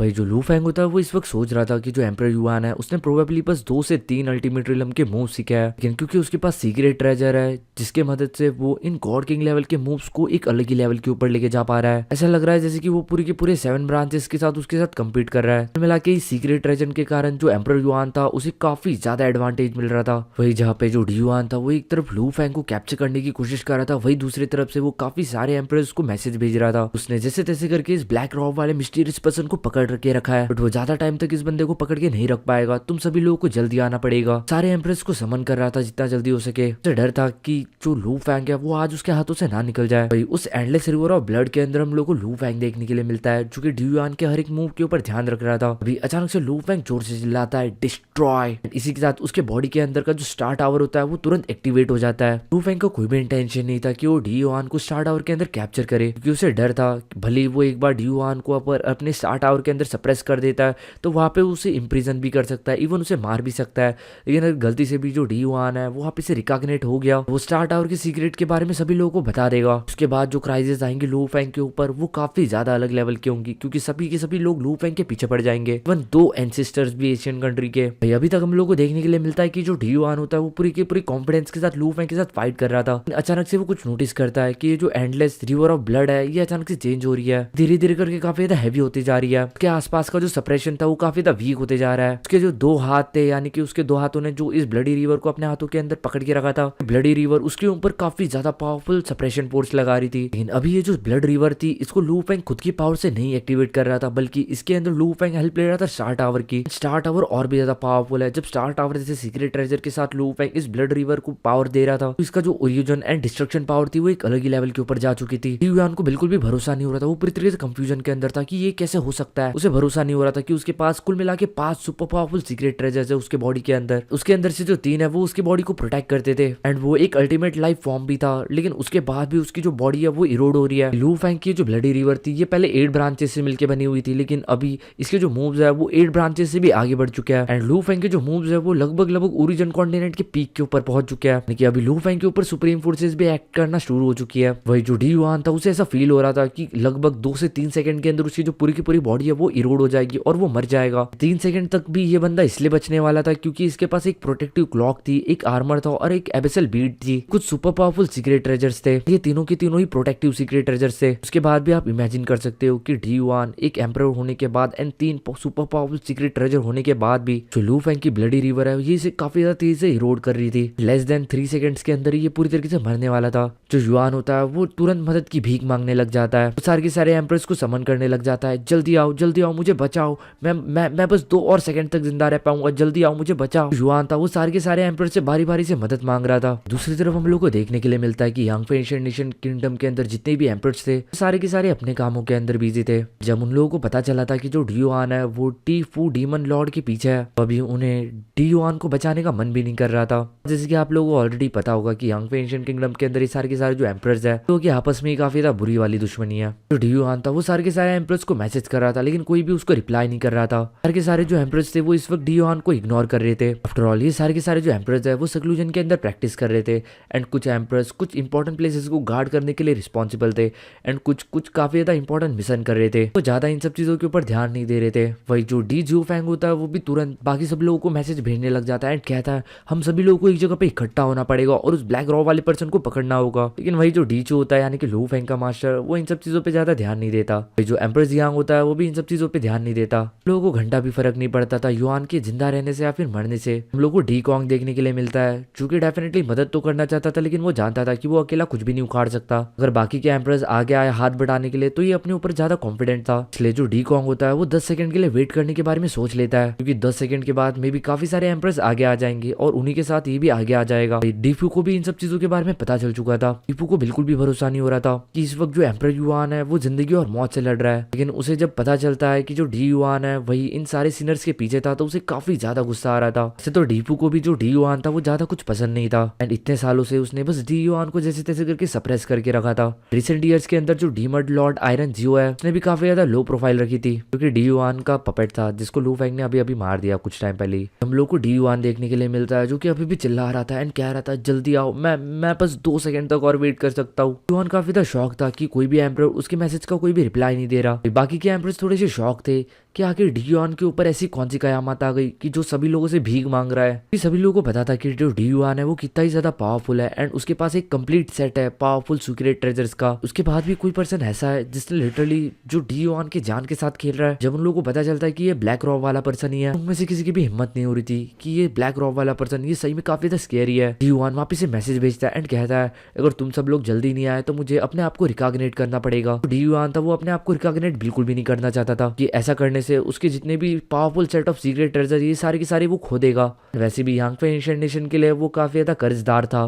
सारे सीक्रेट ट्रेजर्स को उसने काफी ज्यादा कर्जा लेके खरीदा था एंड अगर उसे दोबारा से अपने बॉडी को वापस से रिकल्टिवेट करना पड़ा तो वो ये सब कर्जा कभी भी मिटा नहीं पाएगा। डी युआन अपने इन सीक्रेट ट्रेजर्स के लिए आखिरी सांस तक लड़ना चाहता था। तभी हम लोग को देखने के लिए मिलता है जो डीपू होता है वो तुरंत एक मैसेज भेजता है। वो सारे के सारे एम्परर्स को एक जगह पे इकट्ठा होने के लिए कहता है एंड कहता है जल्दी सबके सब इकट्ठा हो एक जगह पे, तब तक मैं डी युआन के लिए एक फॉर्मेशन प्रिपेयर करता हूँ। क्योंकि जो डीपू था था वो इस वक्त काफी ज्यादा बड़ा ओहदा रखता था पूरे के पूरे यांग फै एंशिएंट नेशन के अंदर, इसलिए उसके बोलने के ऊपर काफी सारे जो एम्परर्स होते हैं वो तुरंत अगली सेकंड के अंदर गैदर होना शुरू हो जाता है। इवन जो मास्टर डीचू होता है वो भी इस जगह पे आ जाता है क्योंकि उनको पता चल गया था कि अभी जो सिचुएशन है वो काफी ज्यादा सीरियस हो चुकी है, ना चाहते हुए भी उन्हें वहां पे जाना ही पड़ेगा। लेकिन स्टिल काफी सारे एम्परर्स नहीं आए थे, तो कुछ एम्परर जो थे वो काफी ज्यादा इंपॉर्टेंट टास्क के अंदर बिजी थे, इसलिए कुल मिला के 8 एम्परर जो होते हैं वो इंस्टेंटली अगली सेकंड के अंदर एक जगह के ऊपर गैदर हो जाता है। एंड डीफू की लीडरशिप के अंदर वो एक काफी ज्यादा बड़ा फॉर्मेशन क्रिएट करता है। उस फॉर्मेशन के कारण वो अगले सेकंड के अंदर डायरेक्टली टेलीपोर्ट हो जाते हैं उस जगह के ऊपर जहाँ पे जो Lu Fang and D one fight कर रहे थे, डायरेक्टली बैटलफील्ड के अंदर आ जाते हैं। एंड वो उस बड़ी सी रिवर ऑफ ब्लड को देखता है। तुरंत ही जो 8 एम्परर्स होता है वो आपस में मिलकर 8 phase array of human space form करता है। उस वक्त जो डीफू था उसने एक सीक्रेट फॉर्मेशन का इस्तेमाल किया था जो कि एक एशियन फॉर्मेशन थी हुनियान ब्लड लाइन की। ये जो फॉर्मेशन थी ये कुल मिला के 8 लेयर से बनी हुई थी। एंड टॉप के जो 2 लेयर्स थे उसके अंदर बैठे हुए थे डीफू एंड एम्परर जू।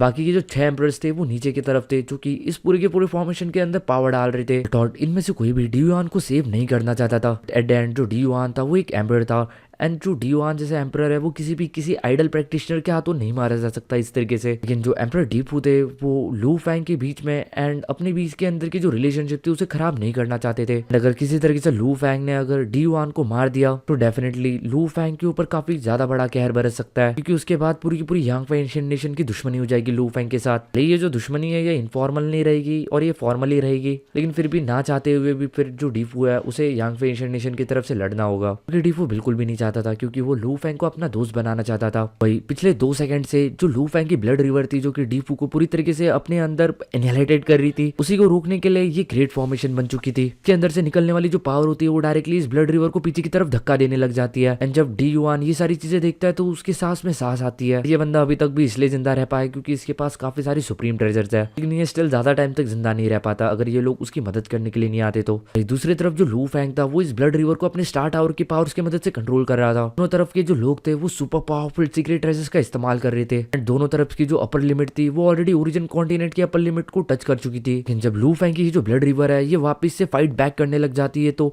जितने भी लोग थे 8 फॉर्मेशन एरा के अंदर, जैसे कि डीफू, डीचू, डीयुआन, डी पोंग, सभी लोगों के एक्सप्रेशन चेंज हो जाते हैं। इनमें से किसी को भी भरोसा नहीं हो रहा था कि ये बंदा सही में इतना ज्यादा पावरफुल है। ये बंदा अकेला मिलके पूरे के पूरे 8 एम्परर्स के साथ फाइट कर रहा है यांग फै एंशिएंट नेशन के। लोगों को भरोसा नहीं हो रहा था कि ये 8 लोग मिलके भी सामने वाले एक बंदे को नहीं हरा पा रहे। तुरंत नेक्स्ट सेकंड के अंदर जो डीफू होता है वो तुरंत जोर से चिल्लाता है इनफिल्ट्रेशन। एंड इसी के साथ जो पूरा का पूरा फॉर्मेशन होता है ये एकदम से चेंज हो जाता है। एक सेकंड के लिए तो ये पूरी तरीके से ब्लर हो चुका था, लेकिन अगली सेकंड के अंदर ये पूरी तरीके से उस फास्ट ब्लडी रिवर को एनवेलप कर लेता है। भाई जब इन लोगों की जो फॉर्मेशन होती है वो पूरी तरीके से ब्लड रिवर को एनवेलप कर लेती है, उसके बाद भी ये ब्लड रिवर की ताकत को नहीं रोक पा रहे थे। इन लोगों के फॉर्मेशंस के अंदर छोटे छोटे क्रैक्स अपीयर होना स्टार्ट हो चुके थे। इवन आसपास का जो स्पेस था वो भी डिस्ट्रॉय हो रहा था। लोग समझ चुके थे चाहे ये लोग कुछ भी कर ले, ये लोग हेड टू हेड कन्फ्रंटेशन के अंदर लू फैंग को नहीं हरा सकते। जो डीफू होता है वो तुरंत बाकी के 7 कंपेनियंस को मैसेज भेजता है कि हम इस बंदे को नहीं हरा सकते हेड टू हेड कन्फ्रंटेशन के अंदर। हमारा जो फॉर्मेशन है वो ऑलरेडी अपर लिमिट को टच कर चुका है ओरिजिन कॉन्टिनेंट के पावर को। ऐसा लगता है हमारे बीच में और इस पर्सन के बीच में लगभग 1 लेवल का डिफरेंस है। भले ये 1 लेवल का डिफरेंस काफी ज्यादा छोटा लगता है, लेकिन अगर ऐसे हेड टू हेड कॉन्फ्रंटेशन के बात आ जाए तो ये काफी बड़ा डिफरेंस क्रिएट करता है। एम्परर डीफू होते हैं वो इस वक्त मनी मन सोच रहे थे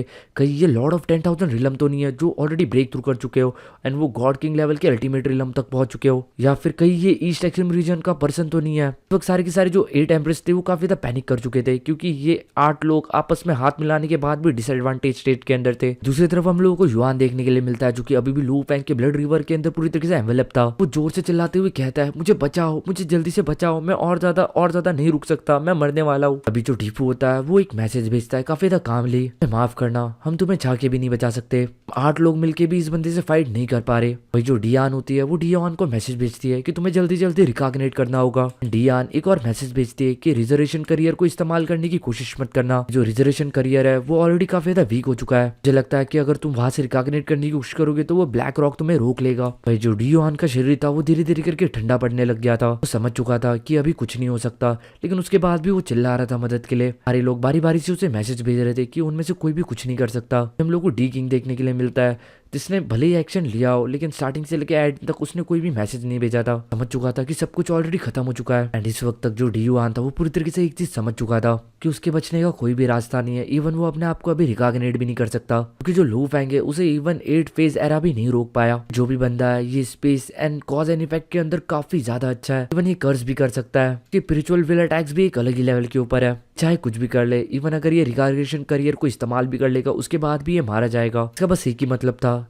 ये एक कंप्लीट डेथ है। इवन रिकॉग्निशन पोर्टल को इस्तेमाल करने के लिए भी ये काफी ज्यादा लेट हो चुका है। डी किंग अभी भी चिल्ला रहा था, मैं मरने वाला हूँ, क्या क्या किसी को मेरी कोई फिक्र नहीं है। युवान को इस वक्त अपने सारे के सारे पाप याद आ रहे होते हैं। उसकी जो बॉडी होती है वो धीरे धीरे करके डिस्ट्रॉय हो रही होती है। तो इस वक्त अपने 5 पावरफुल सीक्रेट ट्रेजर्स की तरफ देखता है जिन्हें वो बिल्कुल भी नहीं खोना चाहता था। उसकी जो बॉडी थी वो बस अभी 10% के आसपास ही बच गई थी। डी युआन होता है वो तुरंत रिकॉग्निशन मेथड का इस्तेमाल करता है। जो लू फैंग जो इतनी बड़ी एंडलेस ब्लडी रिवर को ड्राइव कर रहा था वो भी समझ जाता है कि जो डी युआन है वो एक्चुअली में रिकॉग्निशन पोर्टल का इस्तेमाल करने की कोशिश कर रहा है। उसकी जो बॉडी है वो ऑलरेडी इनहेलेटेड हो चुकी है एंड उसके जो आर्टिफैक्ट्स है उसके बस पीसेस बचे हुए हैं। लू फैंग को इन सब चीजों से भी कोई भी डर नहीं था क्योंकि उसके साथ मोरुशा था। मोरुशा की मदद से वो डी युआन के सोल के ऊपर एक कर्स लगा सकता था, जिसके कारण इवन अगर डी युआन कहीं और अगर रिकॉग्नेट होता भी है तो जो मोरुशा है वो हमेशा उसकी लोकेशन को ट्रैक कर पाएगा। जैसे कि आप लोगों को पता होगा, एक बार रिकॉग्नेट होने के बाद काफी ज्यादा वीक हो जाता है। वीक होने के बाद भी अगर किसी को पता हो कि इस बंदे की आइडेंटिटी क्या है तो उसे कोई भी मार सकता है बड़े आराम से। एंड लू फैंग तो बस अपनी सोच की मदद से ही इसे मार सकता है। एट द एंड हम लोग को देखने के लिए मिलता है कि जो डी युआन होता है वो सिंपली बस अपनी कॉन्शियसनेस का इस्तेमाल नहीं करता रिकॉग्निशन करियर के अंदर, इंस्टेड वो डायरेक्टली रिकॉग्नेट हो जाता है। फैंग सोचता है फिलहाल के लिए जो भला ये खत्म हो चुकी है, फ्यूचर के अंदर जब भी इसकी आइडेंटिटी एक्सपोज होगी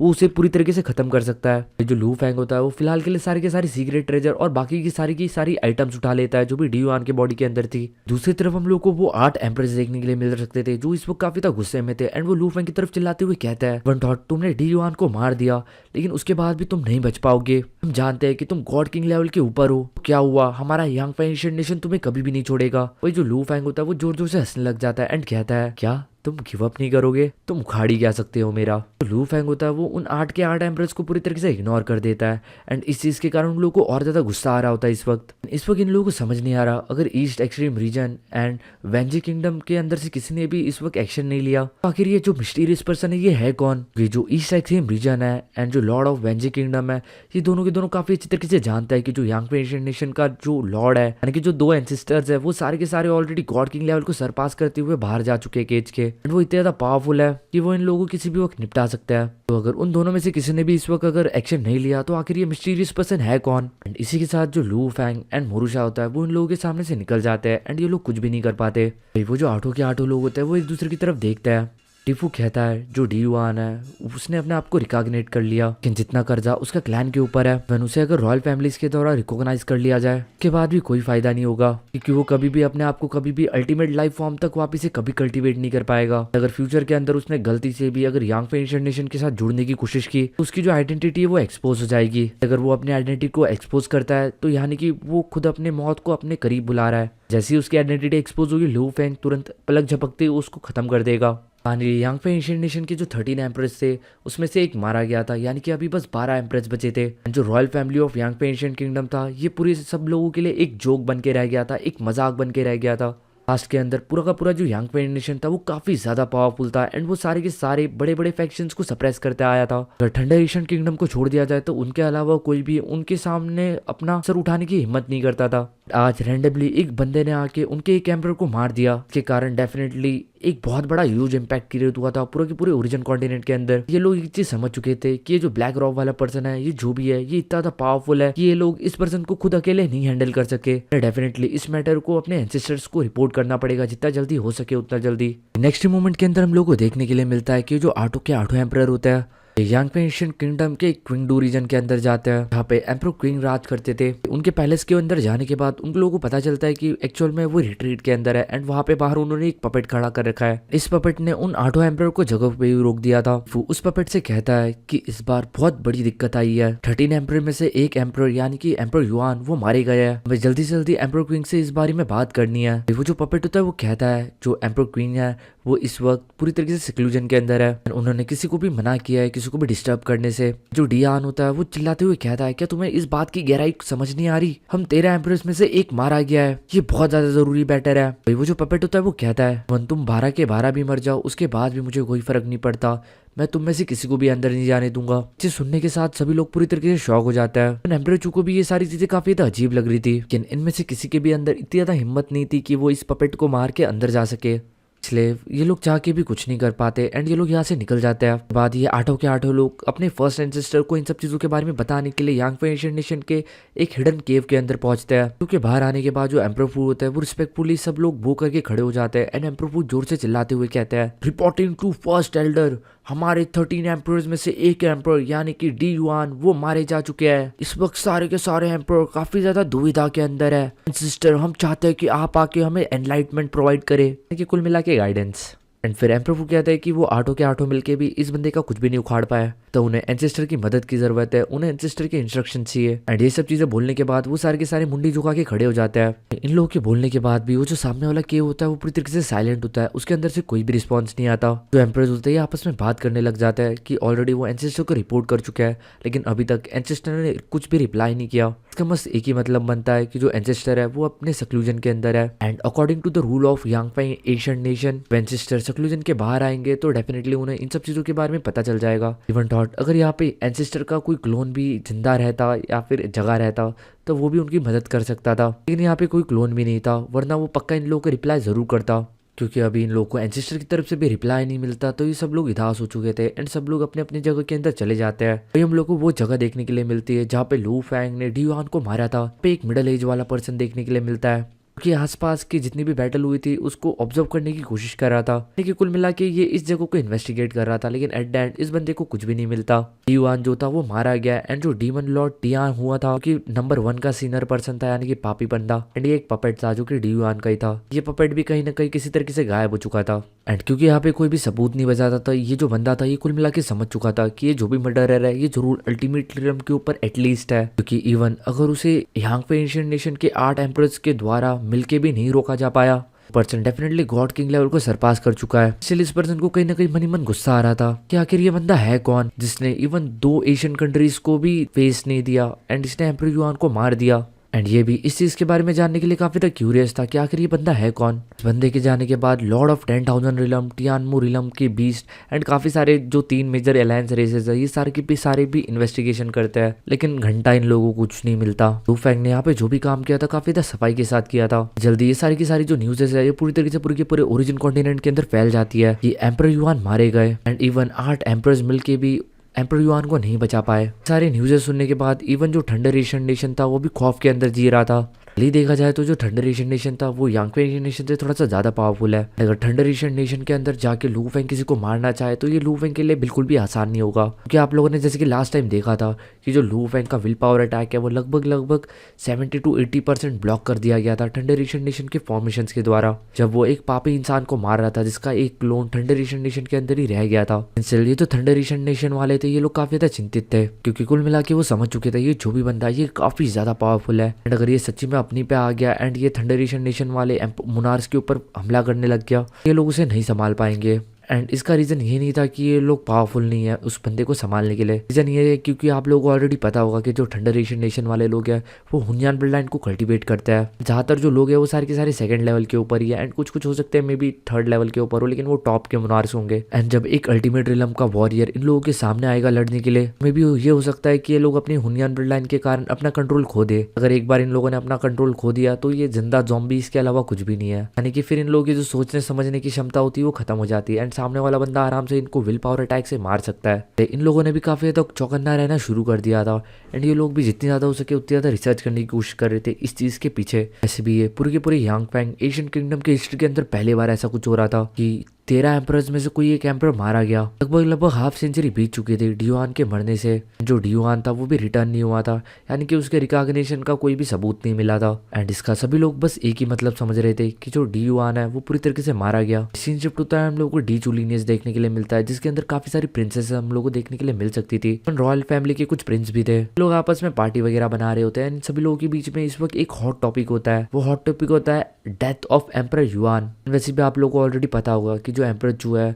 मतलब जो कुल मिला के पूरा का पूरा जो डी चू लीनियज है वो डी युआन लीनियज को बिल्कुल भी पसंद नहीं करता था। सभी के सभी लोग कहीं ना कहीं मन ही मन खुश थे कि जो डी युआन है वो मारा गया। सभी लोग एक और चीज समझ चुके थे कि ये जो भी मर्डरर है ये बुराई से सख्त नफरत करता है, लेकिन वही जो डी चू होता है वो कहता है भले ये जो मर्डरर है ये अच्छा हो या बुरा हो, लेकिन क्योंकि हम एक रॉयल फैमिली हो यांगफे एशियन नेशन के, तो हम डेफिनेटली ये जो भी मर्डरर है इसे कमजोर तो बिल्कुल भी नहीं आंक सकते, हमें इससे काफी ज्यादा संभल के रहना पड़ेगा क्योंकि एट द एंड हमारे और उसके बीच में पावर गैप जो है वो काफी ज्यादा बड़ा है। सीन शिफ्ट होता है, हम लोग को डोंग टिंग देखने के लिए मिलता है। ये और कुछ नहीं है, एम्परर क्विंग का पैलेस था। इसका दरवाजा फाइनली ओपन होता है। एम्परर क्विंग थे वो 13 एम्परर्स के अंदर से टॉप एम्परर के अंदर आते थे एंड उनके बाद ही एम्परर फू आते थे। एंड जैसे ही एम्परर क्विंग अपने सक्लूजन के बाहर आए थे वैसे उनको ये न्यूज मिल चुकी थी कि एक एम्परर मारा गया है। डायरेक्टली जितने भी एम्परर्स होते हैं, डीफू, डी युआन, डीजी एंड बाकी के सारे एम्परर्स, सभी लोग जानते थे कि एट द एंड इन सभी लोगों को एम्परर्स का टैग दिया गया है। लेकिन जो एम्परर क्विंग है वो कोई ऑर्डिनरी पर्सन नहीं है, ना कि ये सब लोग सेम लेवल के ऊपर है। जो डीफू होता है वो डी क्विंग की तरफ देखते हुए कहता है, जो कि इस वक्त सबसे बड़ी वाली सीट के ऊपर बैठा हुआ था, डी क्विंग तुम ऑलरेडी रिसेंट अफेयर्स के बारे में जानते होंगे। एंड ये चीज सुनते ही जो डी क्विंग होता है वो जोर जोर से हंसने लग जाता है। डी क्विंग को हंसते देख बाकी के जितने भी 11 एम्परर्स थे वो काफी ज्यादा शॉक थे, उनको समझ नहीं आ रहा था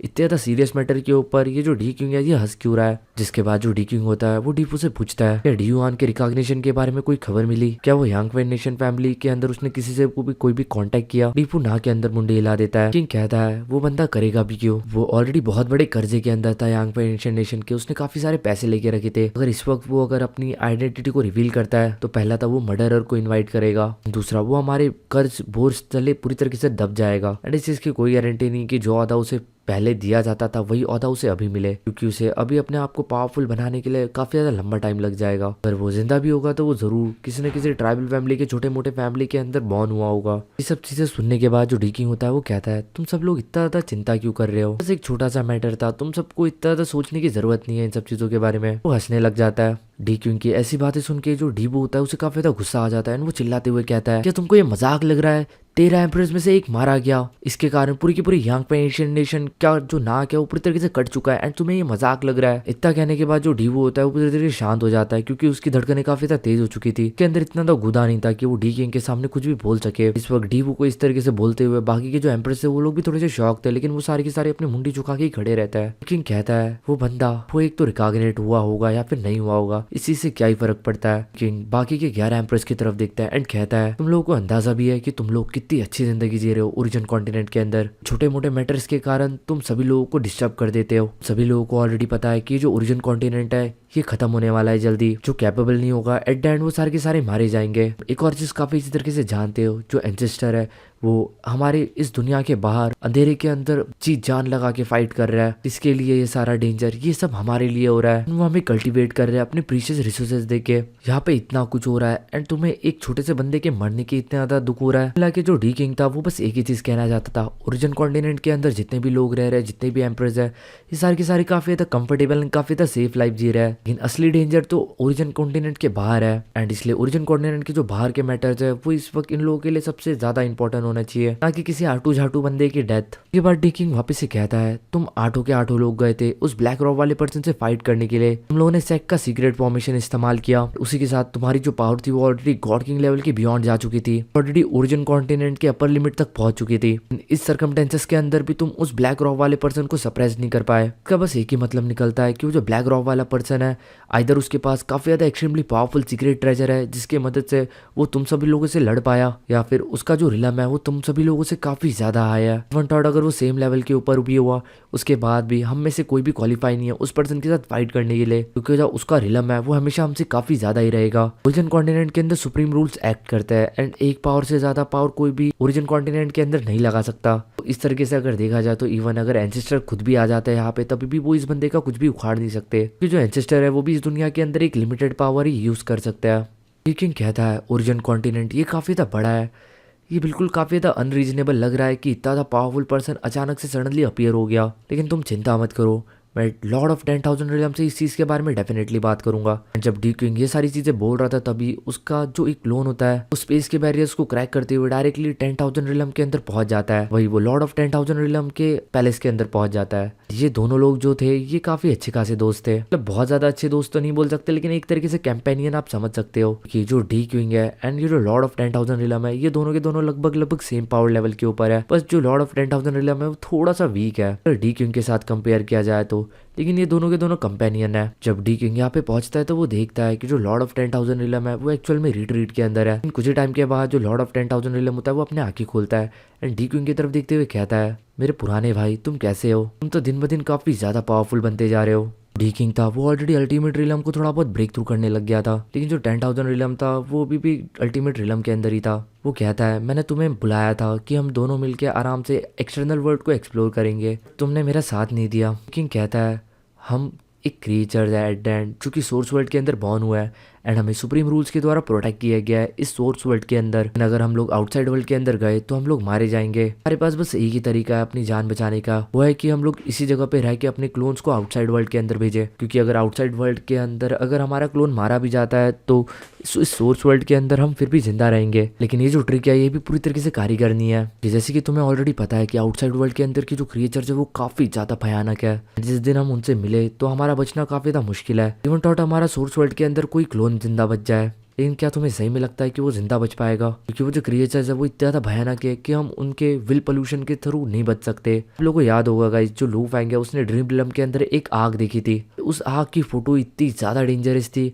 कि जो लू फैंग की नींद चैन थी वो सब उड़ चुका था एंड लू फैंग जो था वो काफी ज्यादा खौफ के अंदर चला गया था। उसे काफी ज्यादा लंबा टाइम लग गया था इस सदमे से निकलने के लिए। वो बस एक क्रिएचर की एक आग थी जो कि हुनियान ब्लड लाइन का था। आप इमेजिन कर सकते हो कि एक असली क्रिएचर जो कि सोर्स वर्ल्ड के बाहर रहता वो कितना ही ज्यादा डेंजरस हो सकता है। इवन अगर इन लोगों ने उस क्रिएचर को देख भी लिया फिर भी इनके मन में इतना ज्यादा खौफ भर जाएगा कि ये जीते जी ही मर जाएंगे पूरी तरीके से। ये लोग कुछ टाइम तक इसी तरीके का फॉर्मल डिस्कशन करते हैं। फाइनली जो एम्परर क्विंग होता है वो इस बंदे से पूछ लेता है क्या तुमने ओरिजिन कॉन्टिनेंट के बारे में लेटेस्ट न्यूज के बारे में सुना? जो एम्परर युआन है वो मारे गए ब्लैक रॉ वाले पर्सन के द्वारा। उसे रोकने के लिए इवन 8 एम्परर भी सक्षम नहीं रहे। ये चीज सुनते ही जो 10,000 रिलम का एम्परर होता है वो हंसने लग जाता है एंड कहता है तो क्या तुम्हें मेरे ऊपर शक है? एम्परर क्विंग स्माइल करता है एंड कहता है देखा जाए तो इन सब चीजों को करने की ताकत बस तुम्हारे ही पास है, लेकिन मैं काफी इसी तरीके से जानता हूँ कि ये तुम्हारा तरीका नहीं है किसी भी चीज को करने का। वही ये जो बंदा होता है ये भी कहता है इवन मैं भी सोच रहा हूँ कि आखिर ये ब्लैक रॉक वाला पर्सन है कौन जिसे इवन 8 एम्परर्स मिलके भी नहीं हरा पाए। अगर मैं उस बंदे की जगह पे होता तो मैं सही में इन 8 एम्परर्स को नहीं डिफीट कर सकता था। बट अचानक से कोई बंदा इस तरीके से कैसे आ सकता है? ओरिजिन कॉन्टिनेंट के अंदर कोई भी पर्सन अगर पावरफुल बनता है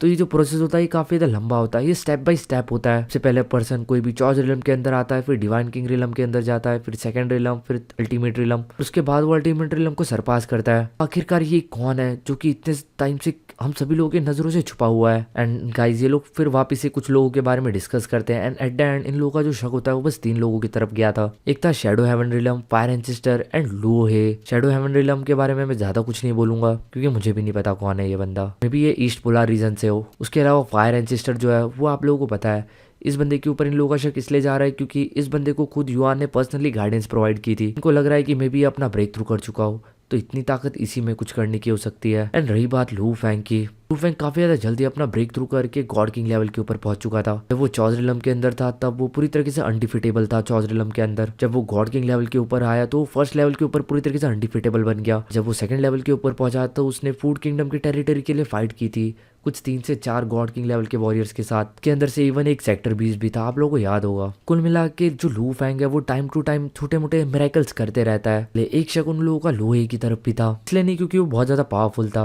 इसलिए क्योंकि ये जो बंदा था ये काफी ज्यादा अनप्रेडिक्टेबल था। ये कभी भी कितना ही ज्यादा पावरफुल बन जाता था एंड कभी भी कोई भी कांड कर देता था। लेकिन चाहे ये बंदा जो भी हो, ये जो ब्लैक रॉक वाला पर्सन है ये सही में काफी ज्यादा टेरिफाइंग है। इसी के बाद ये लोग एक टॉपिक के बारे में डिस्कस करते हैं कि लू फैंग ने जिन भी लोगों को मारा है यानी कि टॉप 10 सीनर्स है वो ऑलरेडी मारे जा चुके हैं। वो जो टॉप 1 लेवल का सीनर था तो युआन का पपेट था, युआन ऑलरेडी मारा जा चुका है एंड वो जो सीनर है वो ऑलरेडी डिसअपियर हो चुका है। करंटली उसकी जो टेरिटरी है वो पूरी तरीके से खाली है एंड उसकी जो टेरिटरी वो काफी ज्यादा बड़ी है। देखा जाए तो मोटा मोटा उसकी जो टेरिटरी है वो सेकंड रेट की टेरिटरी है। लेकिन क्योंकि अभी युआन भी मारा जा चुका है तो कुल मिला के 3 सेकंड रेट की टेरिटरीज पड़ी हुई है। ये जो 3 सेकंड रेट की टेरिटरीज है इसके अंदर कुल मिला के 13 थर्ड रेट की कंट्रीज है एंड इन 13 थर्ड रेट की कंट्रीज के अंदर कुल मिला के 359 चॉ स्टेट्स की टेरिटरी है। कुल मिला के जो टेरिटरी है इतनी ज्यादा बड़ी है कि ये एक फर्स्ट रेट की कंट्री को स्टेबलाइज कर सकती है। एंड इस वक्त पूरी की पूरी ओरिजिन कॉन्टिनेंट के अंदर काफी सारी ऐसी टेरिटरीज है, काफी सारे ऐसे फोर्सेज है जो कि इस टेरिटरी को ऑक्यूपाई करने में काफी ज्यादा इंटरेस्टेड है। जल्दी इन टेरिटरीज के लिए जिनका कोई भी ओनर नहीं है इनके लिए जल्दी कोई ना कोई फाइट होगी। मे भी हो सकता है कि इस फाइट के अंदर वो जो स्ट्रॉन्ग पर्सन है ब्लैक रॉक वाला वो भी खींचा चला आ जाए।